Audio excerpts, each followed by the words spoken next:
ficou na minha cabeça. É uma criança, né? Criança tem que ser realmente ensinada. Mas eu fiquei pensando como isso reflete a igreja. Eu não tenho nada para pedir, então para que eu vou orar? E quando foi que a gente perdeu a essência da adoração? A essência da oração?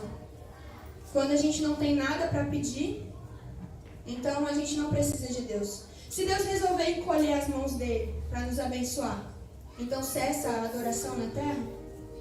E é sobre isso que a gente vai cantar hoje. Sobre como a presença do Senhor é o suficiente, é mais do que o suficiente. Sobre como esse é o nosso único desejo. Será que a gente consegue hoje, um dia, não pedir nada para o Senhor? Somente a presença dele? Será que você consegue fechar os seus olhos e falar: Jesus, hoje eu não quero pedir pela minha causa. Hoje eu não quero pedir pela minha saúde. Hoje eu quero pedir a manifestação da Tua presença no nosso meio. Porque a Tua presença é que me sustenta, é a Tua presença que me mantém de pé. E não há razão na minha vida sem Ti, como a Geisa acabou de cantar aqui. Será que a gente consegue cantar isso? Eu quero te convidar nessa noite a somente clamar pela presença do Espírito Santo. Somente pelo mover do Espírito Santo. O resto é consequência. Porque a bênção do Senhor persegue aqueles que o amam a presença dele. Então, te convido nesse momento a fechar os seus olhos e falar: Senhor, a casa é sua, o Senhor é bem-vindo nesse lugar. Jesus, o Senhor está sendo entronizado aqui nesse momento e nós só queremos o Senhor aqui. É só isso que nós desejamos. Hoje nós não buscamos as tuas mãos, hoje nós buscamos os teus pés, Jesus. Estou te esperando aqui. Eu já fechei a porta, pode vir. Estou te esperando pra fazer o que tens que fazer.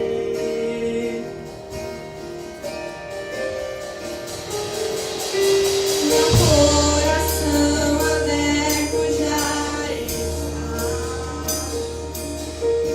Te peço, preencher esse lugar. Te entrego tudo que eu tenho e sou, e também quem eu sou.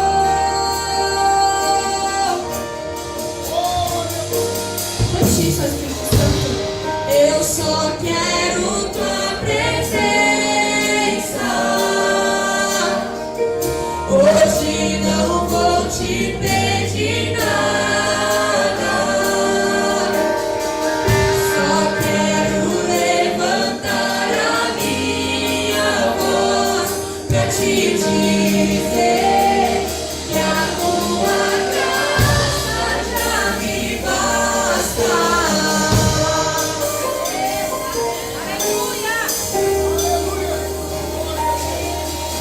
Estou te esperando aqui.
transfiguração.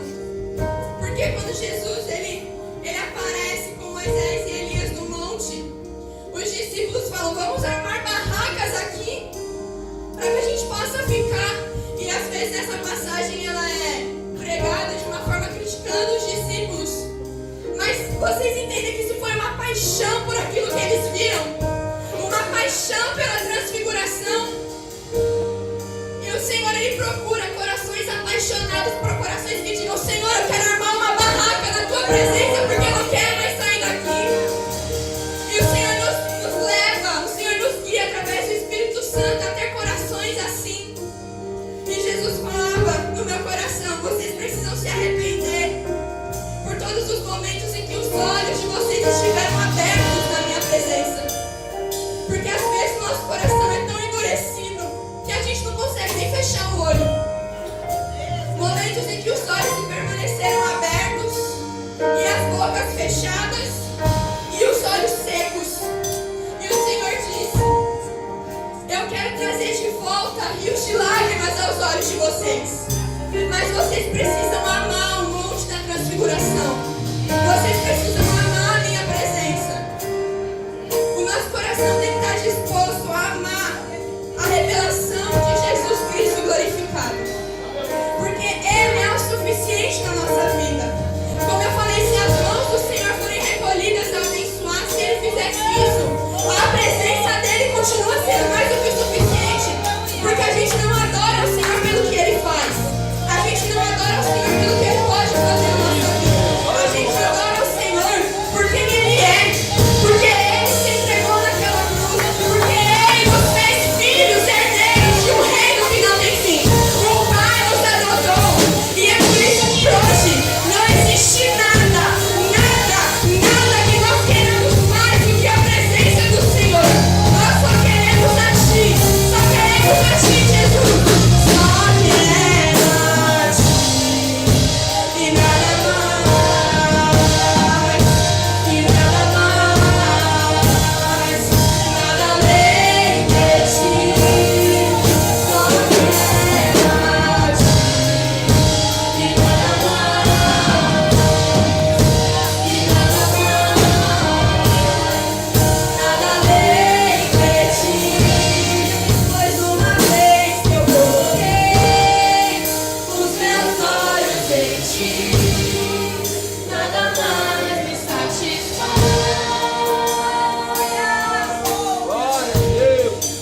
Uma vez que eu coloquei os meus olhos em Ti, nada mais me satisfaz.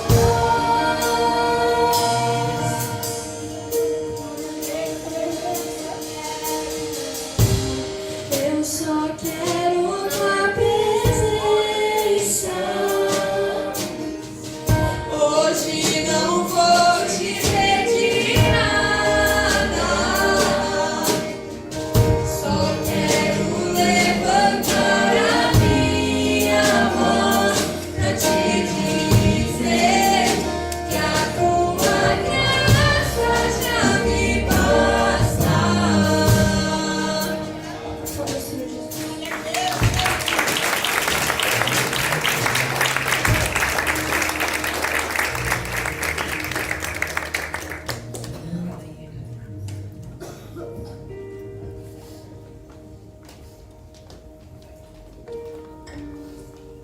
Pode se sentar, meus irmãos.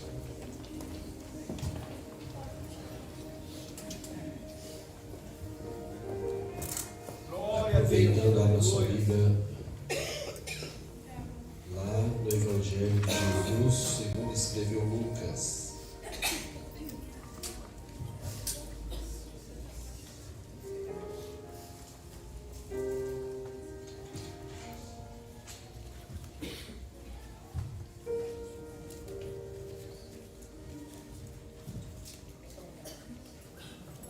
Capítulo 1.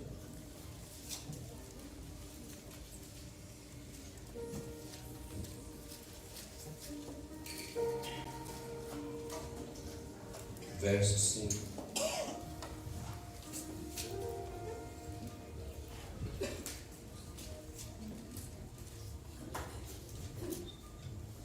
Existia no templo de Herodes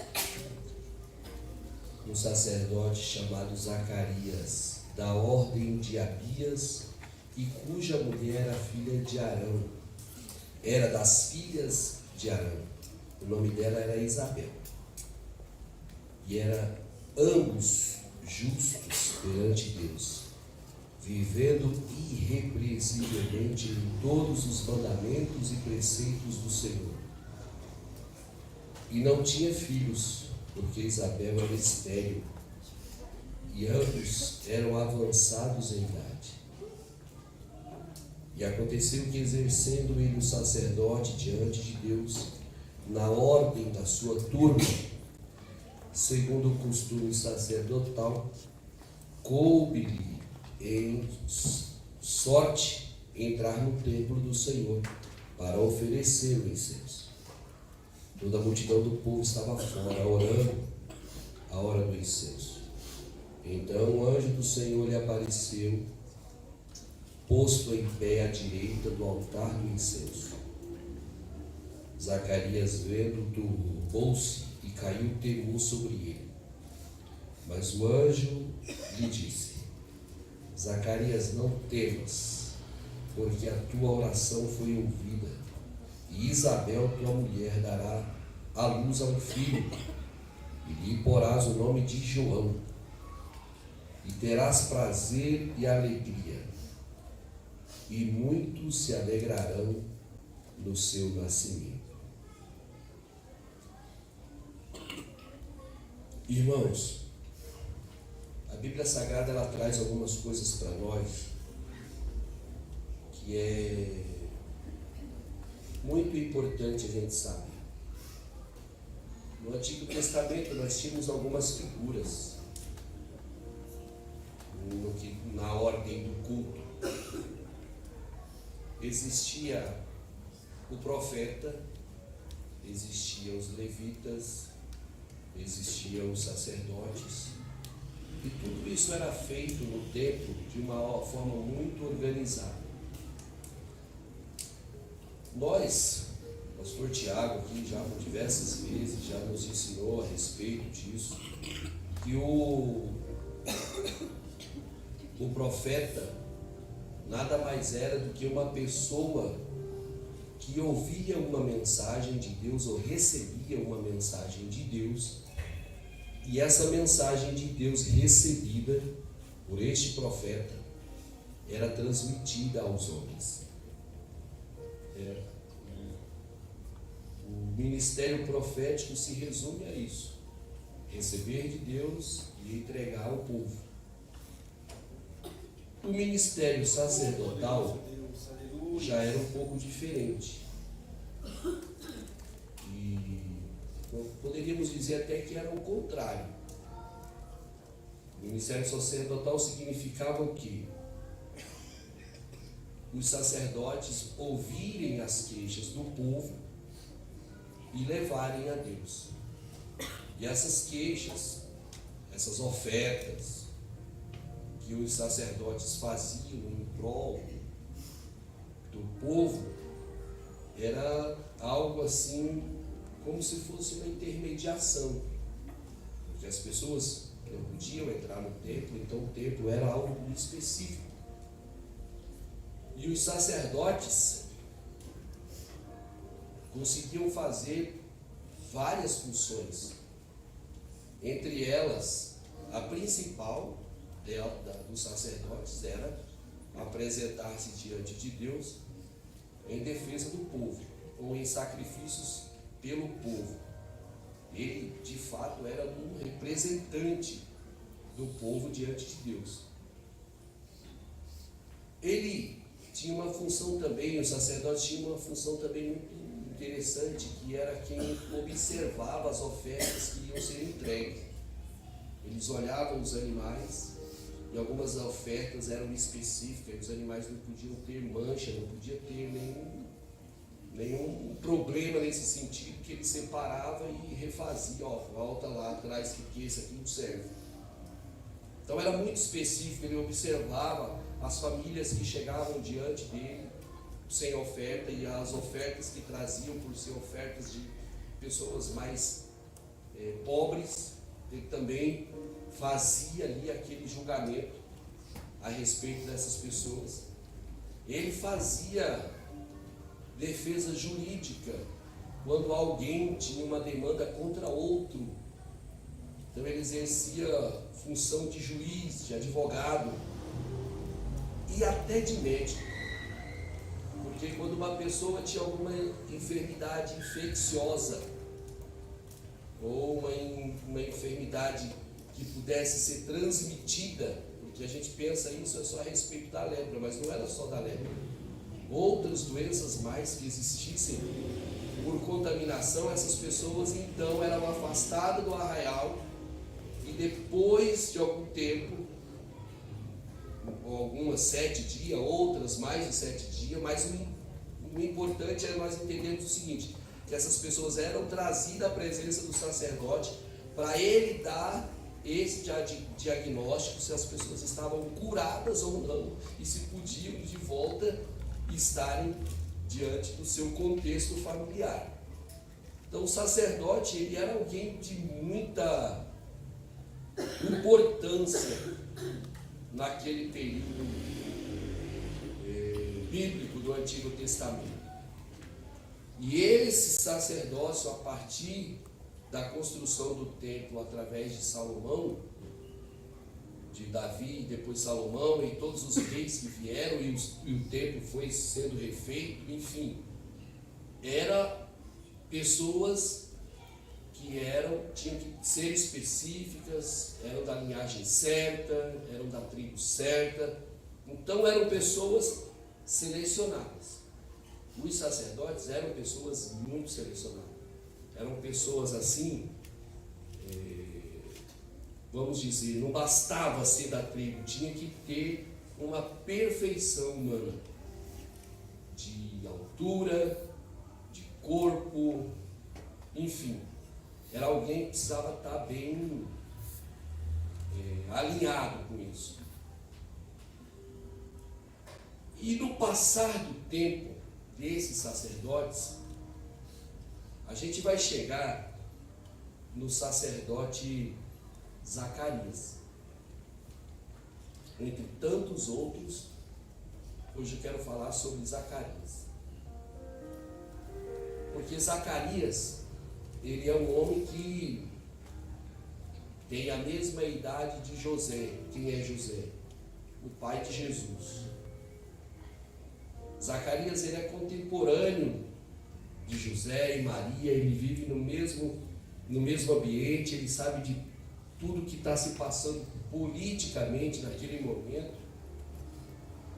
E Zacarias é o sacerdote daquele momento, é um dos sacerdotes daquele momento. Aqueles, segundo a tradição, diz que eram vários sacerdotes. Não confunda isso com o sumo sacerdote, tá?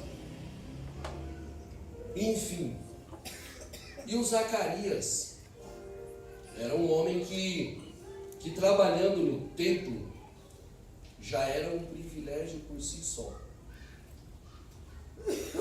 Só que Zacarias é um homem que a Bíblia, eu entendo que Zacarias é um homem que a Bíblia vai dizer assim, a mulher de Zacarias não podia ter filhos, e a Bíblia diz que ela era estéril. Imaginem só numa época em que não havia exames para se saber quem é estéril. Para se saber que alguém é estéril, só se um daquela união tiver um filho com uma outra pessoa. Então define que aquela pessoa que não é que tem o problema. Quem tem o problema é a que não tem.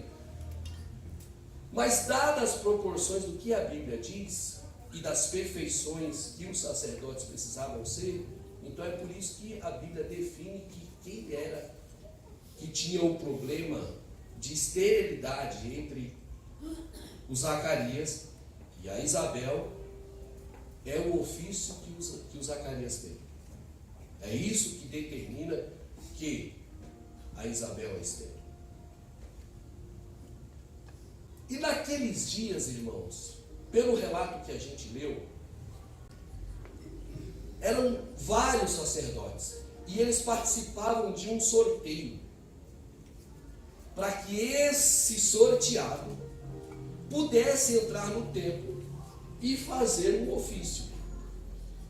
E se você também for procurar aprofundar-se nisso, diz que tem sacerdotes que morreram sem ter o privilégio de poder entrar no templo, porque de tanta gente, de tantos sacerdotes que tinham.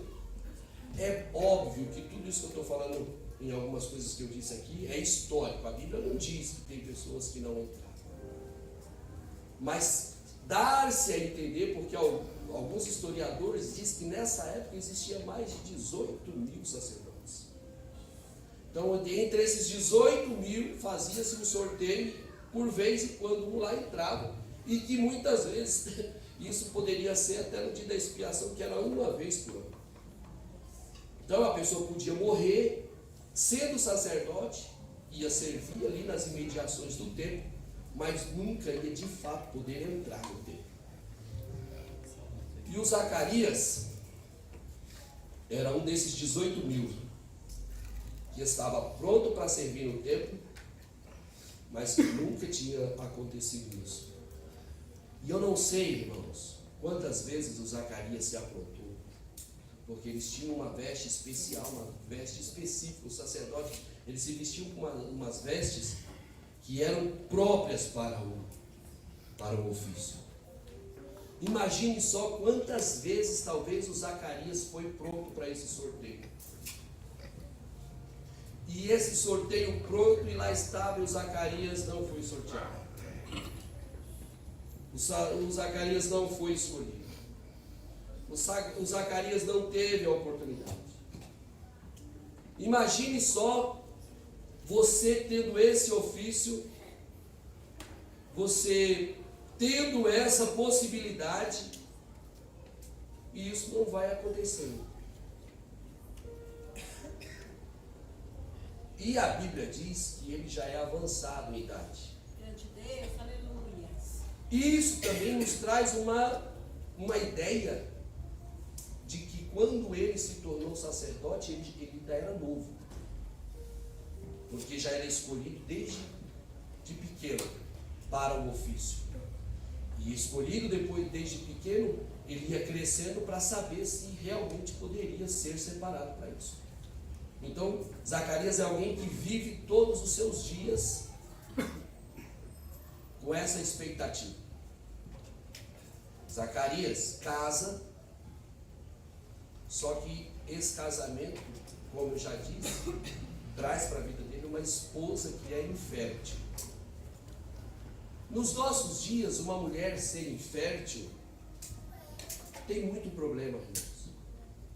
Eu, pelo menos, eu acho que as mulheres que não conseguem ter filhos nos nossos dias, elas próprias é quem se cobram, mais do que as pessoas que estão ao seu lado.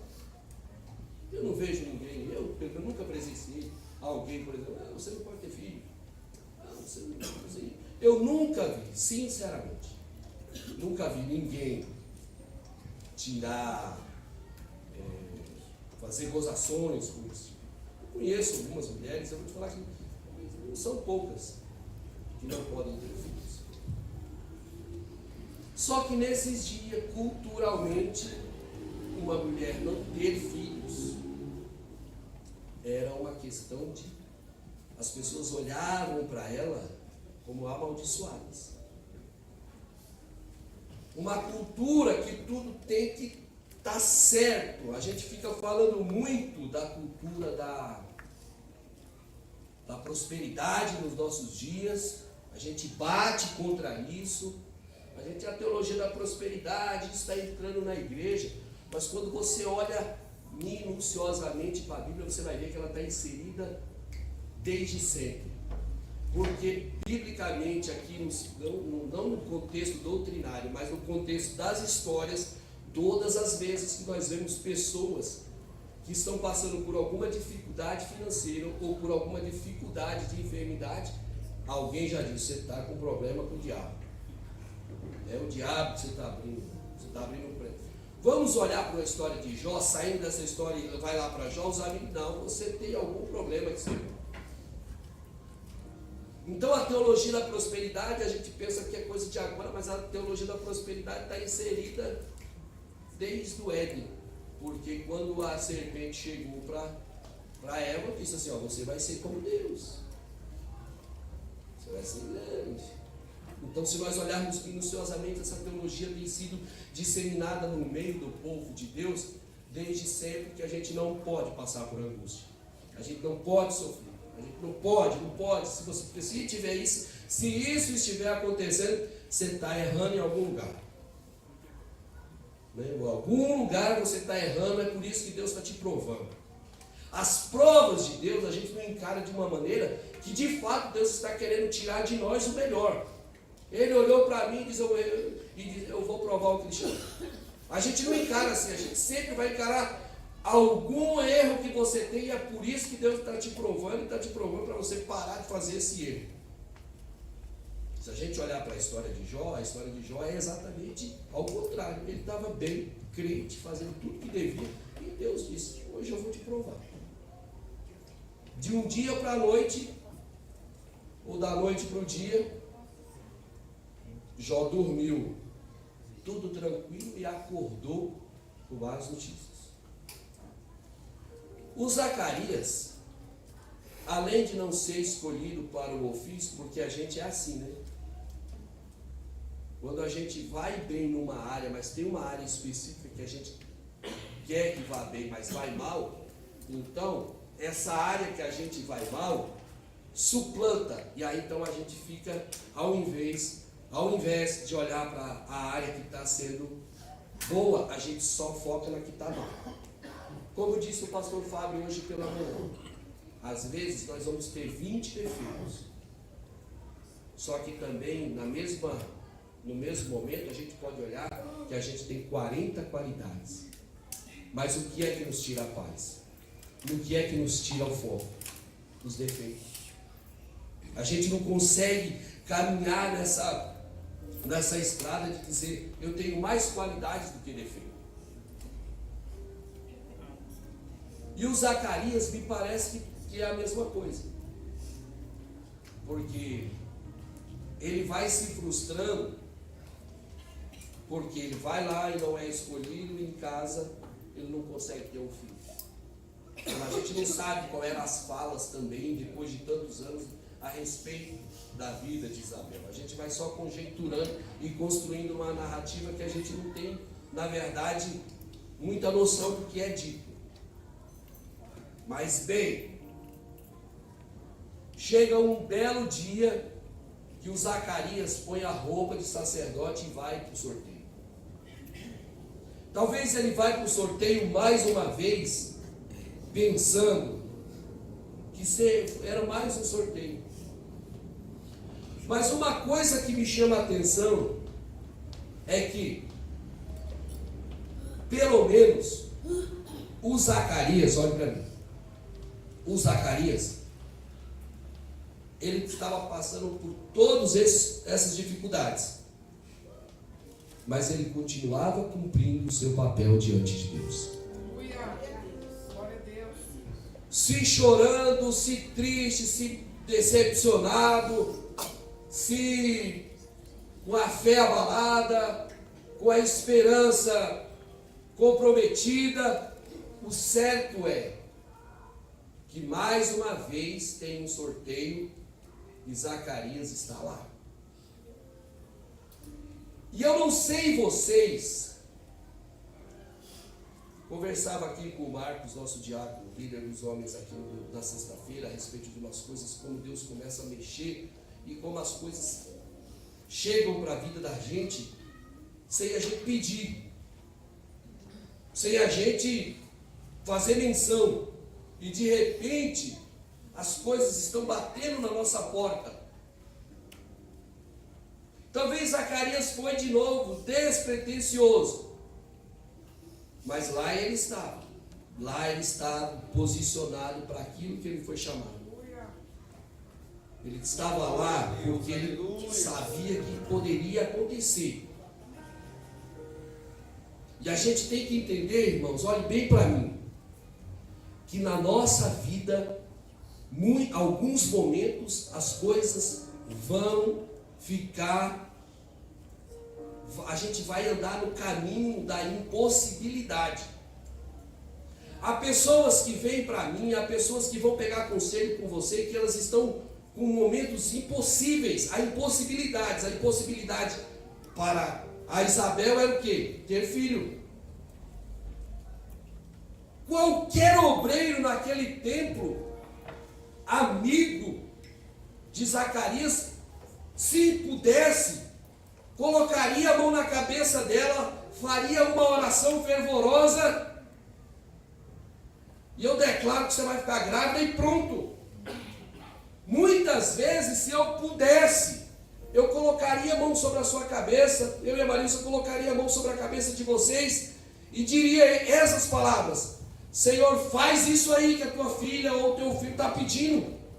Eu declaro no teu nome que isso vai acontecer. Mas de fato não é assim que acontece. Porque muitas impossibilidades acontecem na nossa vida diariamente. Talvez a gente ora por circunstâncias ou por motivos, anos e anos, e esses motivos continuam dentro da vida da gente. Eles continuam caminhando conosco. Eu sei que a Bíblia chega a dizer, o Zacarias e a Isabel são avançados em idade. Então, avançado em idade para ter filhos é 50 anos, vamos dizer. Vamos jogar para os nossos dias, que são dias que as pessoas são muito vulneráveis, fisiologicamente, que as pessoas são mais propícias a estarem enfermas, mas nós estamos falando de mais de 2000 anos atrás. Poluição talvez naquela época nem passava na cabeça das pessoas. O dia a dia, a comida, a maneira de viver eram outras. Principalmente Israel, que a noite começava às 6 horas da tarde. E o dia de trabalho no outro dia seguinte era 6 da manhã. Então era muito comprimido o tempo. Não havia trabalho noturno em Israel, a não ser os pescadores. Não, mas não era comum. Então a vida de sono do povo judeu era muito regrada. O Zacarias, ele está nesse contexto. Mas Zacarias está num dia que a bolinha do número dele, se é que é assim que estava lá, caiu. E alguém: Zacarias, é você. Aí ele, quem sabe ele pensou, eu? Depois de tanto tempo, eu? Pois é. Tem horas, irmãos, que quando menos a gente espera, Aleluia. quando a gente parece que já o sonho já desistiu, que aquilo que você projetou anos e anos e o tempo tem passado na sua vida e não tem acontecido, ou até não aconteceu até agora, você já até está já assim, naquela estrada assim, eu já desisti disso aí.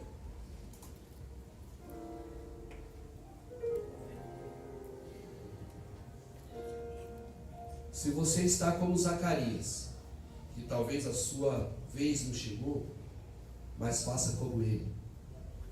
Continue firme no propósito. Continue firme naquilo que Deus te chamou para fazer. Continue firme naquilo que o Senhor determinou e chamou a tua vida. Porque se você não fizer isso que eu estou te alertando, você pode perder tudo que você projetou. Tudo que você projetou, você pode ir por água abaixo. Porque talvez nesse dia aqui, pastor, Alan, o Zacarias podia ter tido uma gripe. Ele poderia ter ficado doente. E nesse dia, eu já participei de tantos sorteios mesmo. Eu já fui em tantos cultos mesmo, então hoje eu não preciso ir. Estou gripado, estou com alguma enfermidade. Irmão, eu estou só aqui dizendo o que aconteceu com o Zacarias. Não estou falando de ninguém não, pelo amor de Deus. Cada um faz o que bem entende. Mas o Zacarias tivesse faltado nesse dia. Zacarias, sacerdote Zacarias. Aí o Ian fala, não veio, não. Então vamos sortear. Eu não sei se vocês estão entendendo aonde eu quero chegar. Mas o Zacarias, ele estava, eu não sei com que ânimo, eu não sei com que fé, não sei, eu sei que lá ele está.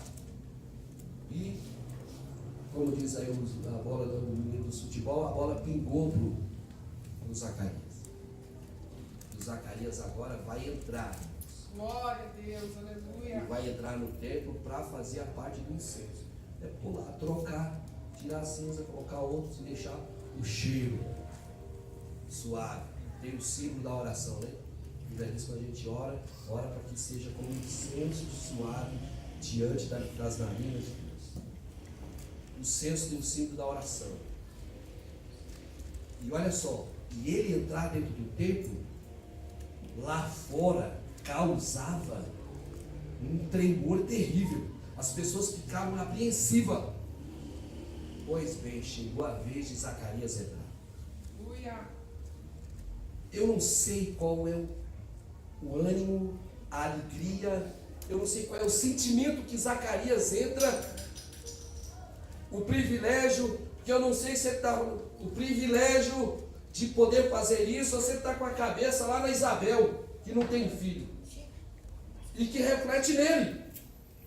Porque talvez alguém diz, o Zacarias, porque a mulher não tem filho, né? Já taxa pejorativamente, já traz uma coisa para a vida dela, para a vida deles de maldade, uma palavra que deteriora a vida. Porque quando a gente é taxado por alguma coisa, né, na linguagem dos meninos aí, o bullying dentro das escolas e tantos outros lugares, as pessoas deixando as pessoas para baixo, em vez de darem palavras de autoajuda, mas no sentido de autoajuda, no sentido de conversar, não de pegar livro, não é isso. Embora tenha o seu valor também, mas eu falo, é de, como disse o pastor, é de elogiar mesmo, ó, como você faz bem esse negócio, como você limpa bem a igreja, como você limpa bem lá, como você toca bem, como você cuida disso aí, como vocês, é isso. Eu não sei qual é o sentimento que Zacarias entra. Eu sei que Zacarias pega tudo que tem que pegar e entra. E o povo está lá fora esperando. Quando ele entra, quando Zacarias entra, esse sacerdote que talvez fosse mal visto, diz a Bíblia que aparece o anjo Gabriel. E o anjo Gabriel diz a ele o seguinte, uma coisa que nós não devemos esquecer, irmãos, que é orar. Porque vocês lembram da Ana? A Ana tinha o mesmo problema da Isabel, e todo ano ela estava lá no templo fazendo o quê? Orando. O Pedro está preso. E o que a igreja faz? Ora. Pedro e João sobem a Porta Formosa fazer o quê? Orar. 3 horas da tarde, 2 horas da tarde, aqui na rua Avenida Itamaraty, 2686. A igreja está aberta para quê, pastora Marilza? Para orar. É fundamentalmente importante que você que esteja passando por uma dificuldade, a sua vida de oração esteja em plena atividade. em plena atividade. Porque se você não estiver com uma vida de oração atuante, você talvez não terá suporte para aguentar as pressões lá fora, ou as pressões que o mundo faz. Você pensa que é fácil manter essa mocidade aqui? Você pensa que é só a vontade deles? Não é não, irmãos. Não basta só a vontade deles. Tem que ter a igreja orando por trás. Quando as coisas acontecem porque tem pessoas orando por trás. Tem uma estrutura de oração feita. Porque quando o Zacarias entra dentro do templo, a Bíblia diz, é enfático quando o anjo diz assim: Zacarias, o Senhor tem ouvido as tuas orações. Ele diz, eu assisto. É como se ele dissesse assim, ó, Zacarias entra e o anjo desce e diz assim, eu estava lá do lado de Deus agora, porque é o que ele vai dizer, eu assisto diante do trono e Deus me mandou te dizer o seguinte. Você está preparado, irmão, para ouvir Deus trazer a resposta do que você precisa? Deixa eu te perguntar, mas você tem uma vida de oração para o anjo do Senhor entrar dentro do seu quarto, entrar dentro do seu ambiente e dizer para você assim, ei varão, ó varoa, o Senhor tem ouvido as tuas orações. Porque isso é importante. Isso é importante. Porque talvez, no contexto da sua história, o pastor não pegou agora. Porque eu não tenho um contexto de oração. E agora? Como é que esse anjo vai se apresentar de mim? Ele vai dizer o quê? Ele pode aparecer como apareceu para Balaão. Balaão não é para você ir, ele não via. Quem teve que ver o anjo? A jumenta. Sabe por quê? Porque os olhos de Balaão estavam fechados. E a minha oração aqui essa noite é para que o Senhor abra os seus olhos. Para que você veja, para que você enxergue, para que você tenha percepção de que Deus fala contigo aqui essa noite. Então faz o seguinte, para a gente mudar o ambiente aqui, levanta a sua mão e glorifica a Deus, porque eu estou orando para Deus abrir os seus olhos espirituais, para que você veja.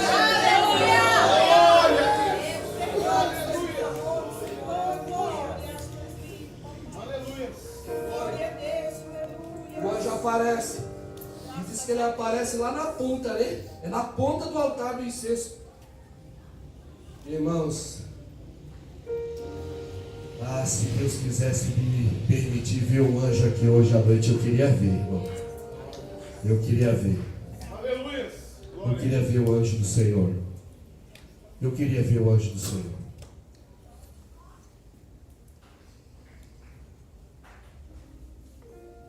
Agora o anjo está lá, conversando com Zacarias. O Senhor tem ouvido as tuas orações.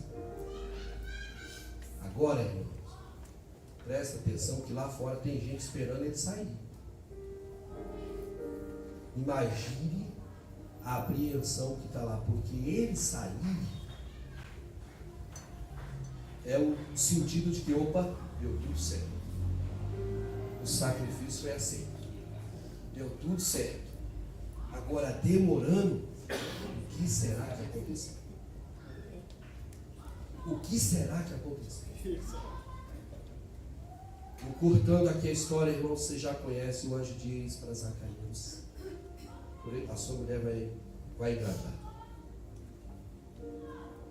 E nós temos, eu não sei se você já viu, ou se você já fez isso. Deus dizer para você assim: eu vou abrir a porta. Alguém usar por Deus dizendo assim para você: eu vou te levar a caminhos grandes. Eu vou te dar coisas grandes. Eu vou curar. Eu vou libertar aí dessa enfermidade, que está te trazendo noites de insônia.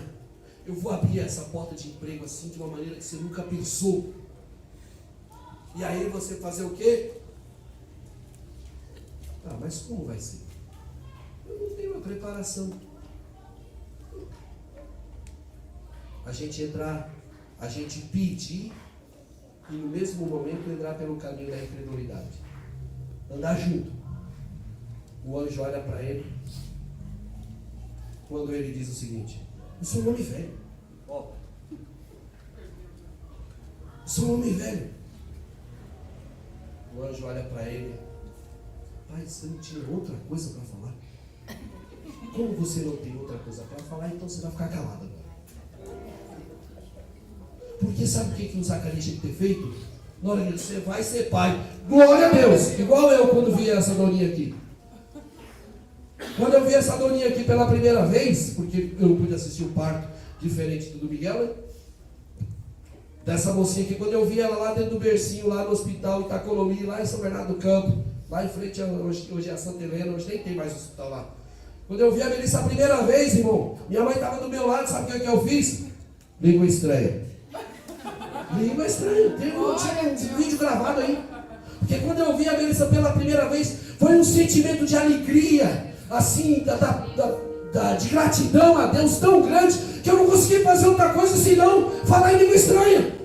Minha mãe aí grudada no meu ombro aqui, aí começa a chorar ela, e eu falando em língua estranha, e a enfermeira lá, acho que não dava para ouvir, mas ela via eu gesticulando, ela me falando: esse camarada é meio doido.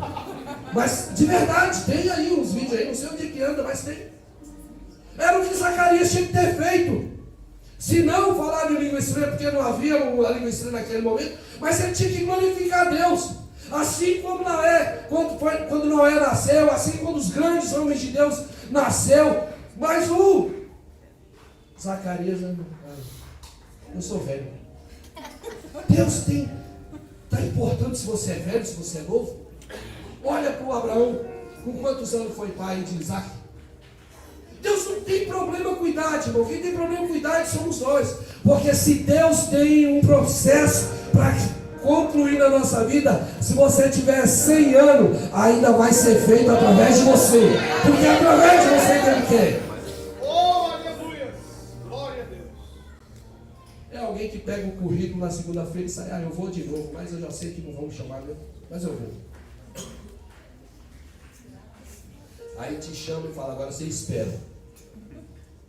Não é? Todo mundo que ficar esperando, aí te chama e manda você esperar depois. O Zacarias, o povo lá fora, pastor Alan, esperando o Zacarias sair para ver o que é que o Zacarias vai falar. Esse que é o problema. O que é que o Zacarias vai falar quando ele sair de lá de dentro? O povo tudo agoniado. O Zacarias, o anjo disse: você não vai falar. E ele ficou de fora. O anjo deu lá nas diretrizes e ele sai. E o povo olhando para o Zacarias, esperando. Até que enfim o Zacarias conseguiu. Olha o sacerdote e tal. Tinha um monte de problema com ele. Aí agora é a hora da vez do Zacarias fazer o nome dele. Fala, Zacarias. Zacarias saiu. O que aconteceu? Sai ele lá com os olhos esbugalhados e não sem mencionar uma palavra. Ele vai para casa, talvez a Isabel, que não é um ambiente de mulher naquele dia, a Isabel cheia de coisa para... João não tem uma palavra não. Eu juro, o Zacarias não tem uma palavra não. Fique em pé, irmão. Vamos lá para mim, deixa eu ver se eu não vou desafinar. Quando a vida se torna difícil, quando você não se sente alguém, quando o desespero invade a tua alma, quando das marcas só restam feridas, quando o amor não é alcançado, quando o mundo te deixa de lado e o coração explode na dor, é hora de ter um Salvador. O Salvador, Ele é Jesus. você morreu na cruz, tua vergonha e o teu desprezo ele levou. Carregue a sua cruz juntinho dele, e a força dele te torna capaz. O amor que o mundo não te deu, Jesus te dá.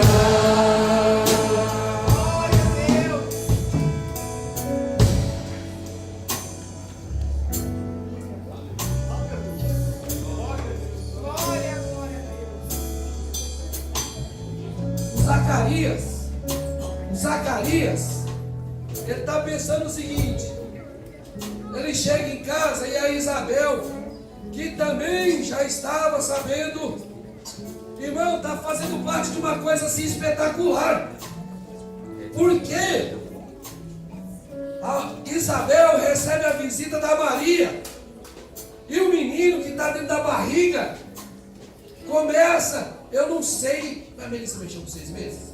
O Miguel mexeu com 6 meses? Eu não sei. As irmãs aí lembram? 6 meses já mexe? Não sei. Eu sei que Jesus e João, o Batista, dentro da barriga eles se mexem. Aleluia! Porque sabem do que é que está acontecendo espiritualmente. É aquilo que eu disse aqui para os irmãos da sexta-feira. Jesus conversando com Nicodemos, teve uma hora que Jesus olha para Nicodemos e diz assim: Nicodemos, se você não nascer de novo, a partir daqui você não entende nada do que eu vou falar. Então agora o que está acontecendo com Jesus e com João Batista na barriga é um intercessor com aquele que vai completar a obra. Irmãos, é coisa grande o que vem para nós aí, é coisa grande o que vem para essa igreja, é coisa grande que vem para esse ministério, é coisa grande que vem para a tua família. Olha para mim, Deus está cuidando da tua casa, Deus está cuidando dos teus negócios, Deus está cuidando da tua história, Deus está cuidando do teu marido, Deus está cuidando do teu filho, da tua esposa, das tuas coisas. Em nome de Jesus, não seja incrédulo, não. Se Deus está dizendo que vai abrir, creia que vai abrir. Se Deus está dizendo que vai voltar, creia porque vai voltar. Se Deus está dizendo que vai te fazer próspero, creia porque Ele vai te fazer próspero.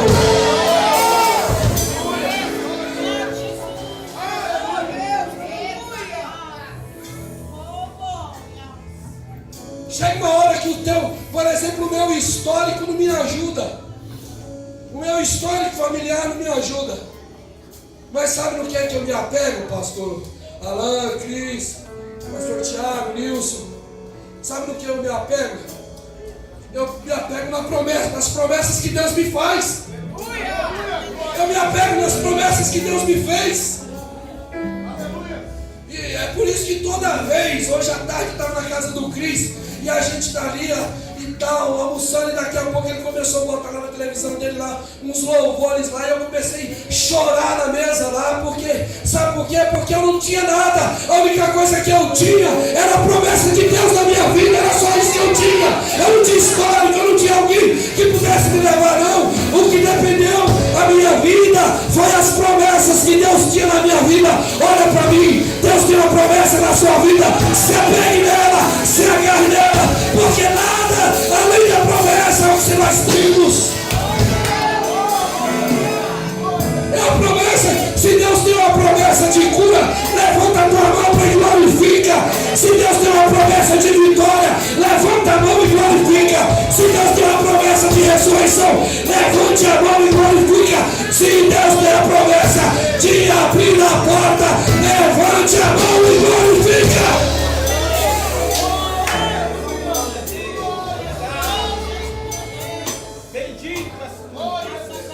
Aleluia! Aleluia! Eu estava ali atrás, agora há pouquinho, irmão. Agora há pouco eu estava ali atrás. Fui ali perto do Jonathan, ele está lá com o filhinho dele. Ele estava lá, dentro da mochilinha dele, com os refrigerantes. Aí eu falei assim, Pedro, não é o nome dele? Lucas. Falei, Lucas, Me dá um desses refrigerantes. Ele falou, não, é da minha família. A coisa mais importante é a nossa família. Quando eu desse menino tem 3 anos, 4 anos, não sei. Eu me dá um desse aí, me dá um guaraná desse. Não, porque isso aqui é para minha família. Leva a bênção para tua família, meu irmão. Leva a bênção para tua casa. Porque esse é o lugar que tem a bênção para tua casa. Levante a sua mão para glorificar a Deus aí. Se apega na promessa que Deus tem. Aleluia! Glória a Deus, glória a Deus, glória a Deus. Se apegue na promessa, se apegue na promessa, se apegue na promessa que Deus tem para a tua história.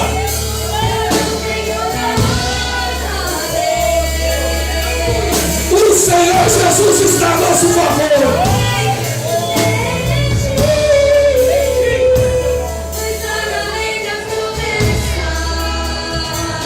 Põe a mão no seu coração aí, vai. Põe a mão no seu coração que eu vou orar aqui. Jesus, essa pessoa tem uma promessa de ti, Senhor. Essa promessa que o Senhor fez a ele. Essa promessa que o Senhor fez a ela. Pai querido, aleluia. Abençoa, Jesus. Abençoa, Senhor. Quebra nesta noite. Quebra todas as forças contrárias. Abre as portas que estão fechadas. Senhor, começa a abençoar. Coloca a mão de alguém aí, abençoa ele. Coloca a mão de alguém aí, abençoa ele. Diga assim: se agarre na promessa. Se agarre na promessa. Se agarre na promessa. Se agarre na promessa. Se agarre na promessa, irmão. Se agarre naquilo que Deus tem para a tua vida. Aleluia. Ora para alguém que está do seu lado. Chora para alguém que está do seu lado. Espera no Senhor e confia. Confia no Senhor. Confia na sua palavra. Confia no que Ele tem para a tua vida. Aleluia. Quem está esperando?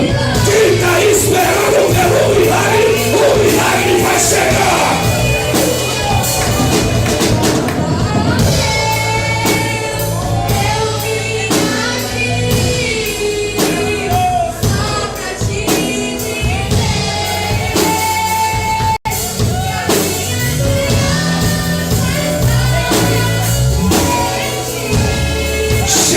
Desculpa, chega de dizer que você não pode, chega de dizer que você não tem tempo, chega de dizer que você não consegue, chega dessas desculpas. Deus tem uma promessa na tua vida que precisa cumprir, e Ele nem vai ter que pensar. A única coisa que é um dia é a promessa de Deus, e eu me agarrei nela.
do Senhor.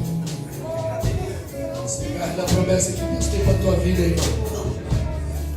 Se agarre na promessa que o Senhor tem para a tua história, para a tua família. E corra nessa promessa. Como você corre para um copo de água quando você está sedento. Como você corre para um prato de comida quando você está faminto. Corra com a sua promessa nesse sentido. Não sei se tem alguém aqui essa noite que quer fazer uma aliança com o Senhor. Você quer vir aqui à frente fazer uma aliança com o Senhor? Vem aqui que eu quero orar pela sua vida. Tem alguém? Tem alguém? Me ajuda aí, vê se tem alguém que quer vir à frente aqui e fazer uma aliança. Senhor, eu quero entregar a minha vida a Ti. Eu quero entregar a minha vida aos Seus cuidados. Eu quero me reconciliar com o Senhor. Você ainda não recebeu Jesus como a esperança maior na sua vida. Quer vir? Vem aqui. Vem aqui. Vem aqui. Aleluia.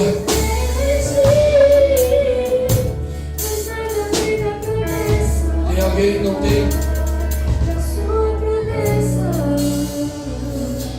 Eu não tenho nada. Vamos adorar o Senhor desde o início. Só mais uma vez. Esse me tolera. Vamos adorar o Senhor. No início. Vai meditando naquilo que Deus vai falando contigo. Se a vitória não consegues enxergar, espera no Senhor e confia. Espera Ele vem. Se Ele vem e faz um milagre, Quando João vai nascer. Vou continuar. se é tão impossível, Zacarias, como é que o menino vai chamar? Senhor e confia. Zacarias, e agora? Alguém traz uma tabinha para ele escrever, né? Quando ele termina de escrever, ele diz assim: esse menino vai se chamar João. Uau. Jesus vai falar de João o seguinte: se prepare, irmãos. Se prepare, porque através de João Batista, Jesus diz assim, ó: dos nascidos de mulher, dos que nasceram de ventre, ninguém é maior do que João Batista. Sabe o que isso significa para nós? O que vai Deus fazer através da promessa que Ele tem na tua vida vai impactar a tua história, vai impactar a tua família. Espera, porque tem coisa grande, coisa que você não esperava. Ela vai correr atrás de você, ela vai vir de mão beijada nesse sentido quando você menos esperar. É lógico que você está pagando o preço agora. A história da mão beijada é figurativo. Eu quero dizer que a promessa de Deus vai chegar na tua história e vai ser maravilhoso o que Deus vai fazer na história da tua família e dos teus negócios. Então espera em Deus. Aleluia. Chora enquanto é noite, porque o amanhã vai chegar. Aleluia.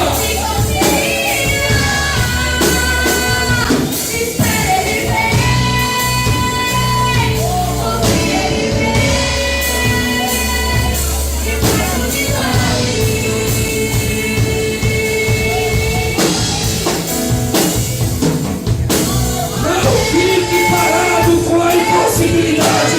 Continue caminhando. A minha esperança está em ti. Eu não tenho nada a ver,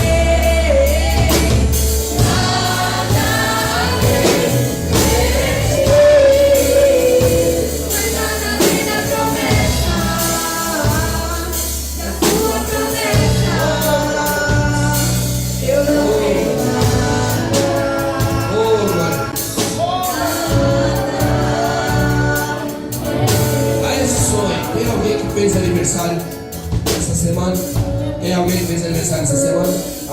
promessa. Isso, continua aí, vai lá, canta um parabéns pra ela no ritmo aí. Isso, neste clima de promessa. Parabéns pra você, essa